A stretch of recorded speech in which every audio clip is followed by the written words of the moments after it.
extremely well this evening, and I hope you're in the mood for some terrifying stories from the Let's Not Meet subreddit. So sit back, relax, relax, relax, relax, relax, relax. Get comfortable, get cozy, and get ready to be spooked. Now with that being said, and of course as always without any further ado, let's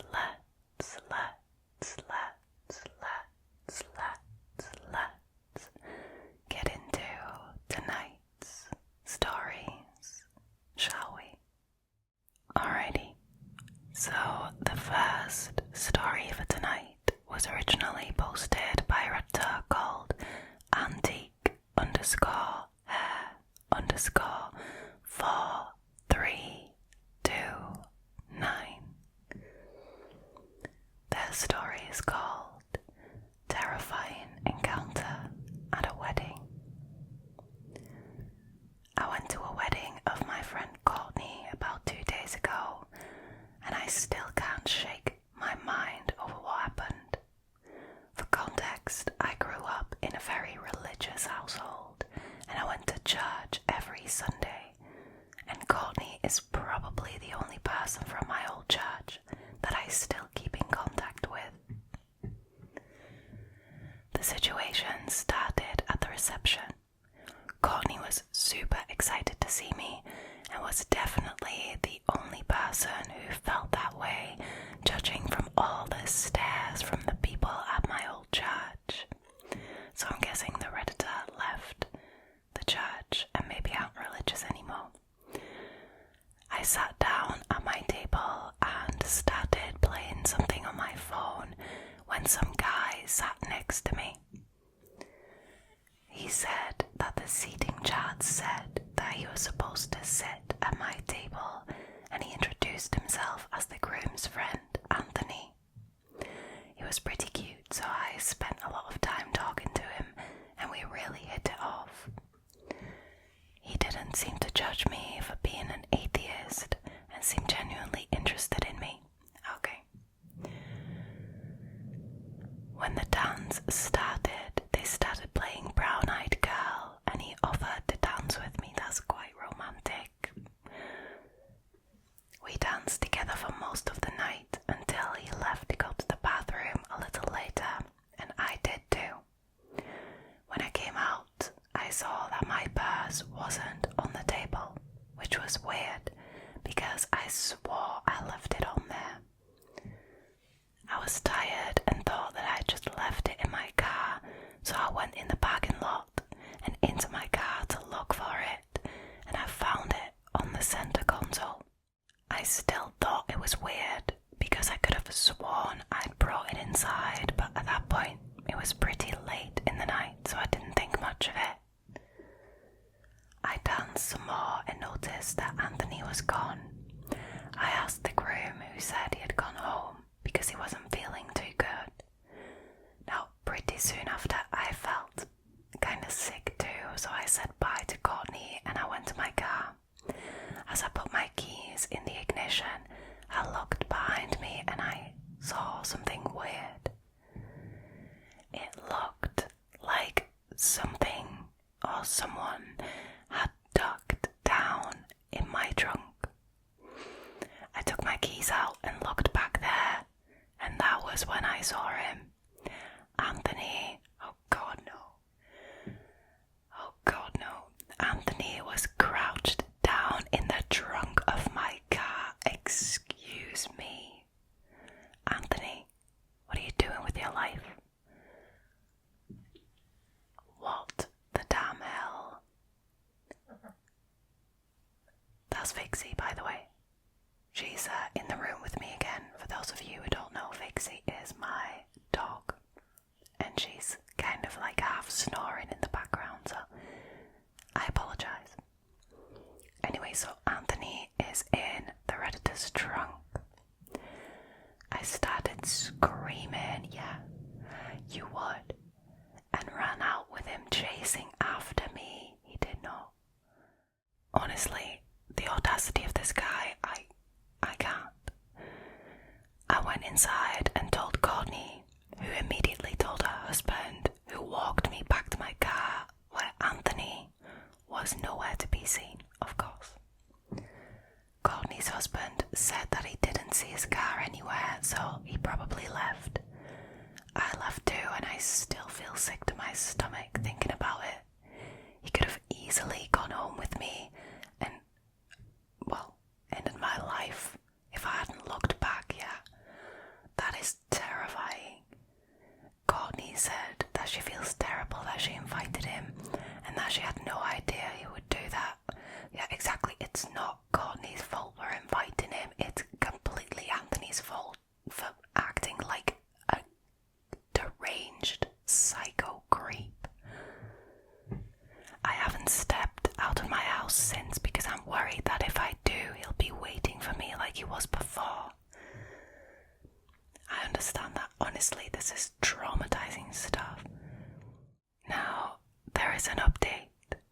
So, according to the Redditor, because her ID was in her purse in the car, Anthony knows where she lives because Anthony took a picture of the ID. That is insane. That is insane. Now, apparently Anthony and the groom aren't exactly friends, but they know each other well enough for him to be invited. After the whole fiasco, the groom tried to text Anthony about it but got no response. Now, obviously he's not going to respond because he's a coward. Anthony showed up at my job, lurking around the parking lot before he ran off when he saw security. He left me a note on my windshield that just said, "I'm watching."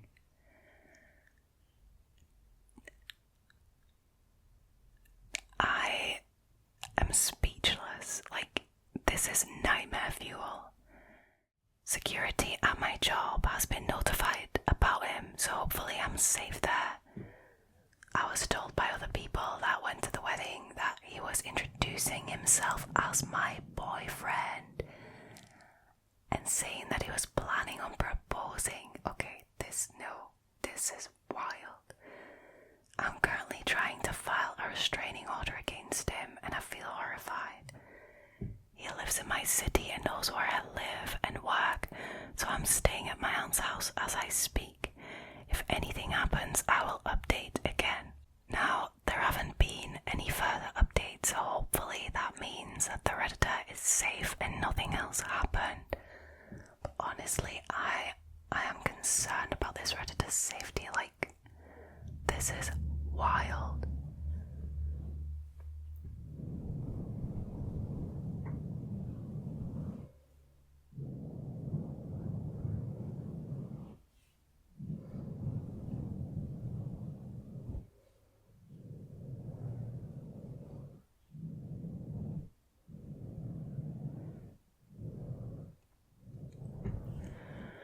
I definitely think a restraining order is the right move here. There needs to be a paper trail of all his disturbing weirdness.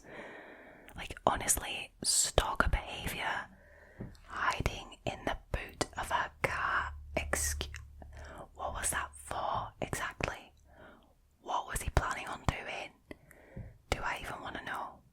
I don't think I do. No, who am I kidding? Of course I want to know.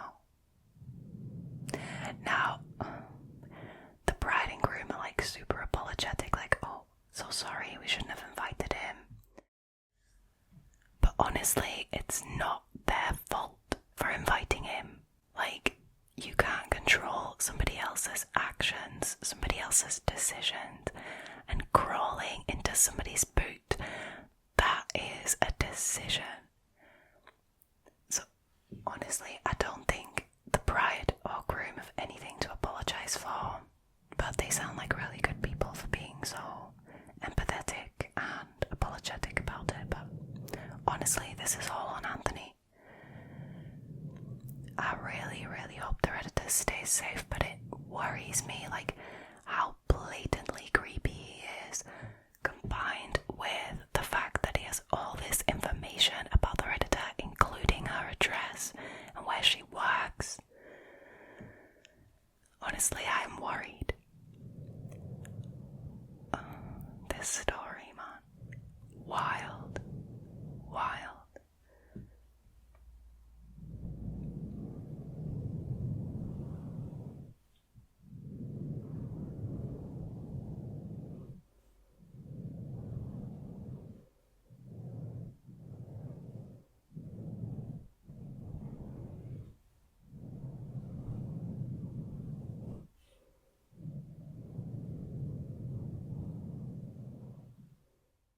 Alrighty, moving on to the next story, which was originally posted by a Redditor called camomydear. Their story is called "Man Tried to Grab My Baby from Me on Flight." I've flown with my 1-year-old solo nearly a dozen times. Usually people are understanding and kind about me having a baby on my lap, and overall he's a happy, easy baby. He's also very cute, so it's not uncommon for strangers to talk to him. Now usually I don't mind, but the last trip I took, I sat alone in my aisle seat with a man sitting by himself directly behind me. My baby was tired and fussing. I knew he was tired, but there's not a lot I could do about it after we took off. Right out the gate, the man behind was talking to my baby, saying, "Oh, hi baby, why sad baby, cute, cute baby." Okay. I smiled and replied that he was tired. "Sorry for the fuss. Thank you." Good response. After takeoff, I started to get him settled for a nap. The man behind us continued to talk to my baby, putting his hand through the seats to try and grab at his feet. Okay. No, absolutely not, sir. Are you not embarrassed? Like, honestly. Multiple times I asked him nicely to please stop. My baby was tired, you're distracting him, he just needs a nap. Finally, I set my baby down next to me so that I could make a bottle. The man behind me stood up and reached over my seat to pick him up. No, nope, absolutely no.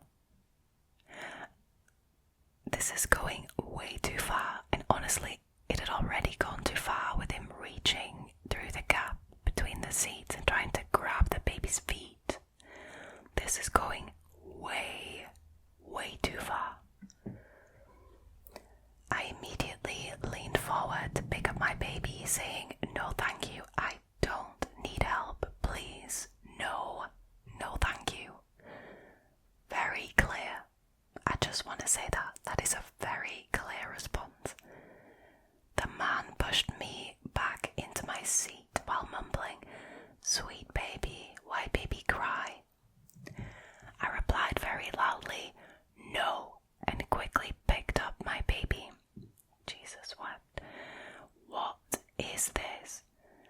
I thought that was the end of that, but I was wrong. I tried to rock my baby to sleep while desperately trying not to lose my cool.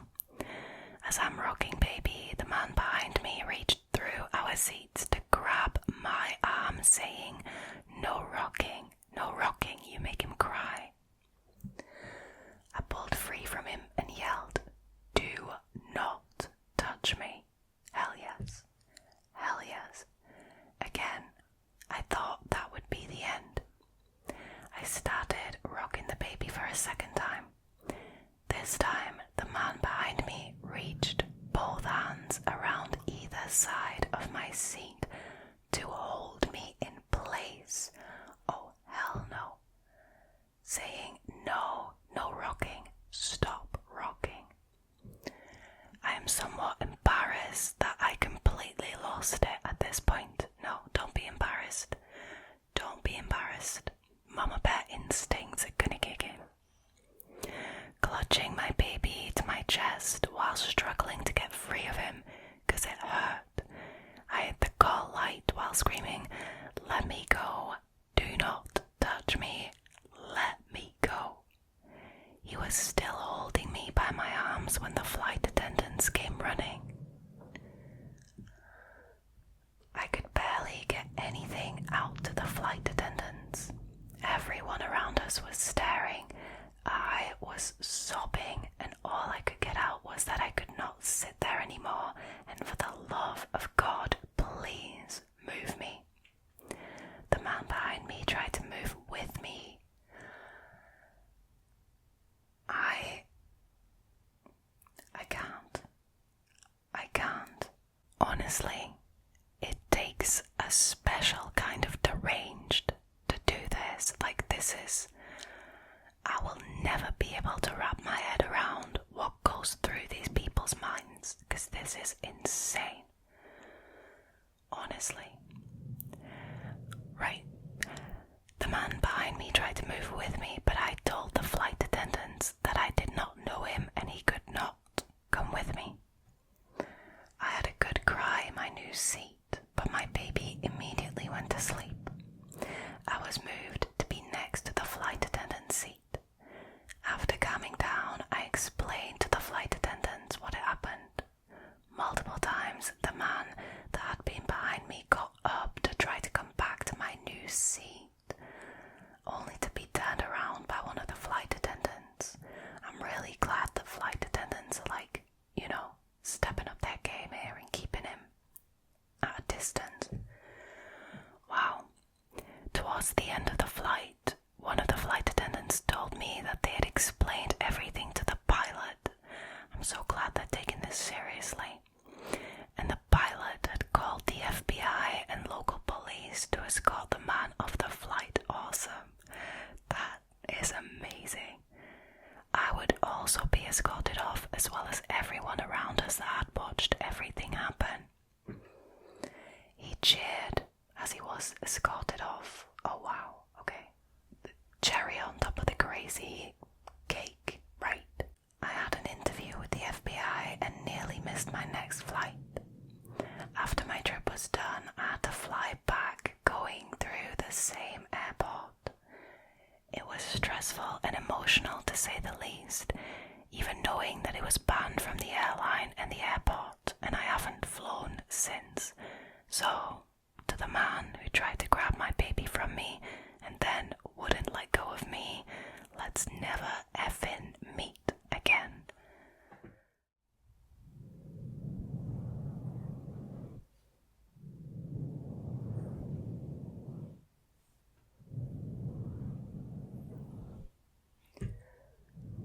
Oh my God.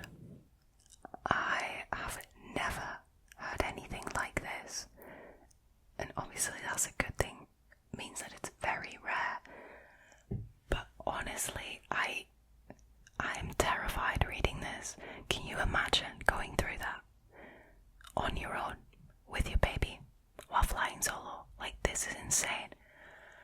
I am so glad that the flight attendants and the pilot took it seriously, and even the FBI and the local police, everyone took this situation seriously.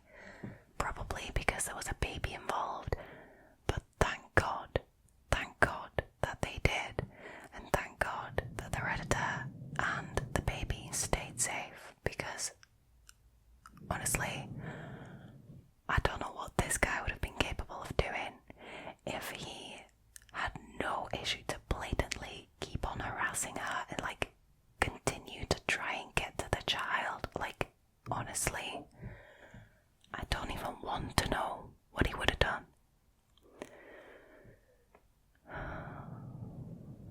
Stay safe out there, you guys, honestly, and I am so proud of this Redditor for saying exactly what she thought. No, do not touch me, do not touch my child. Very clear boundaries. I mean, that's what you gotta do, really. Obviously this guy didn't get the message, but I think the Redditor responded to the situation perfectly.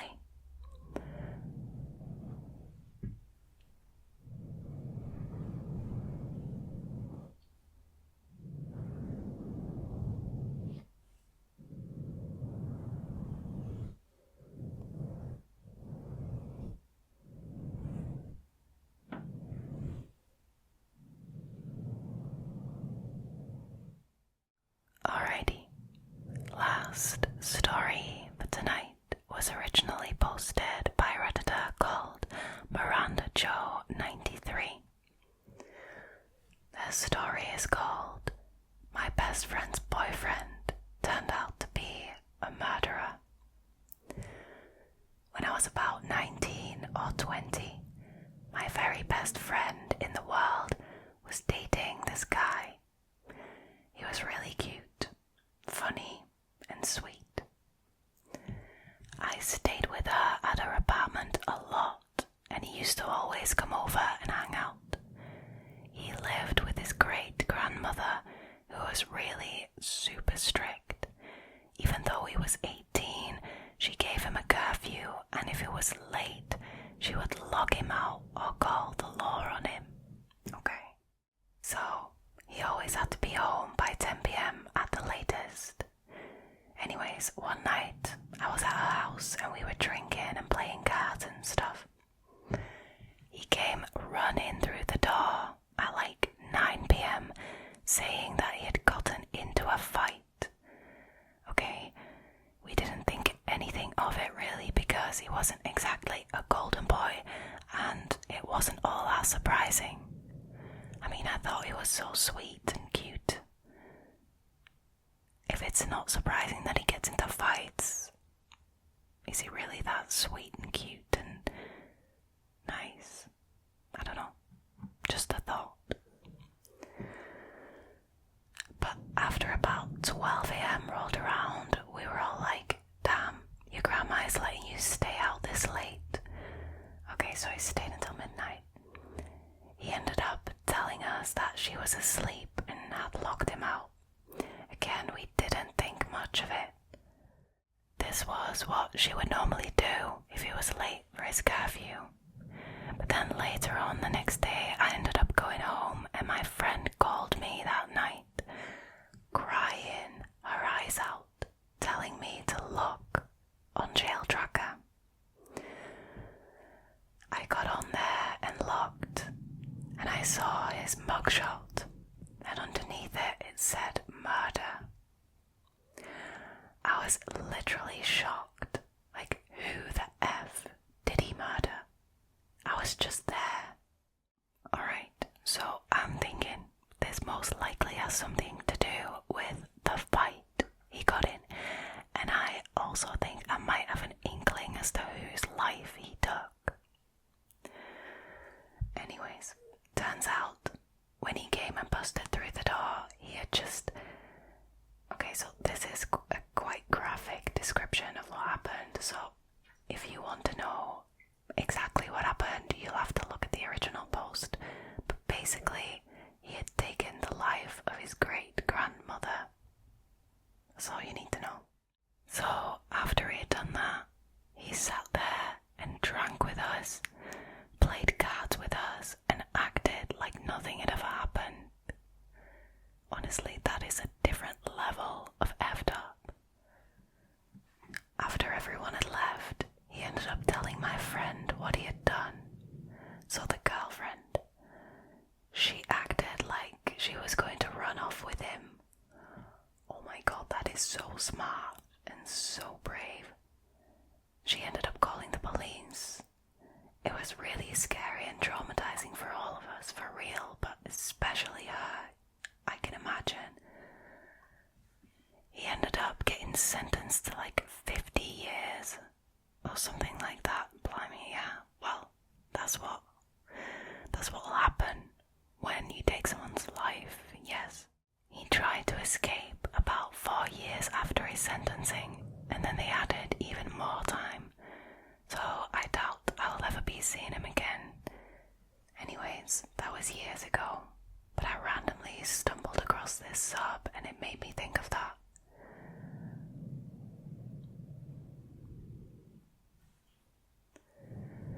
You guys, some people in the comments went looking for articles on this guy. This is insane. So apparently he is up for parole in like 8 years, which is wild. So he could technically be out in like 8 years, and then he can start looking for his girlfriend who basically betrayed him, pretended to run away with him but actually called the police on him, So, I mean, I am hoping that he doesn't get out on parole in 8 years. Mental.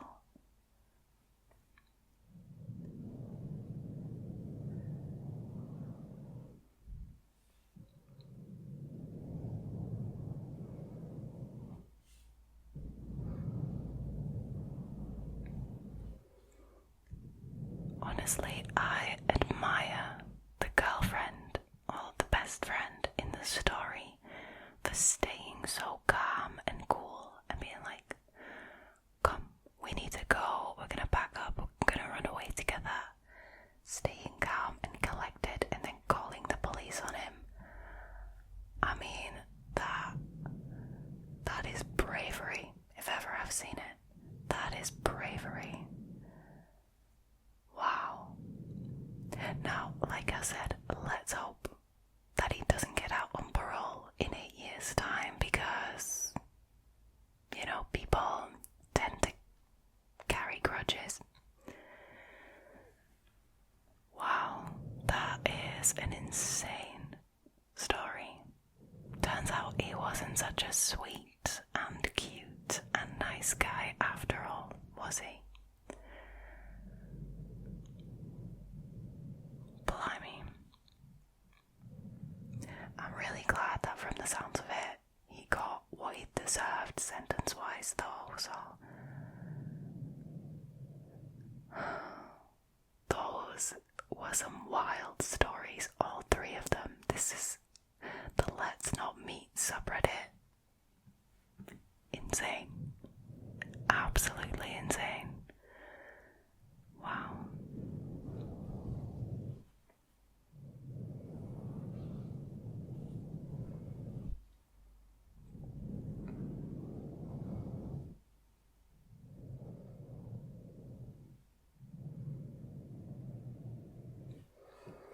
Alright, you guys, that was it for tonight's scary stories. Thank you so much for choosing to hang out with me again tonight. If you liked this video and you haven't already, please consider subscribing to the channel, liking this video and leaving a comment down below. It really helps. And I also just like reading you guys' comments. So I think all there is left for me to do now is to wish you a very,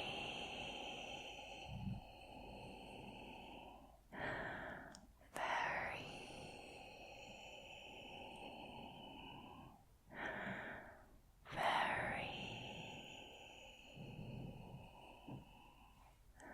good night. Good night.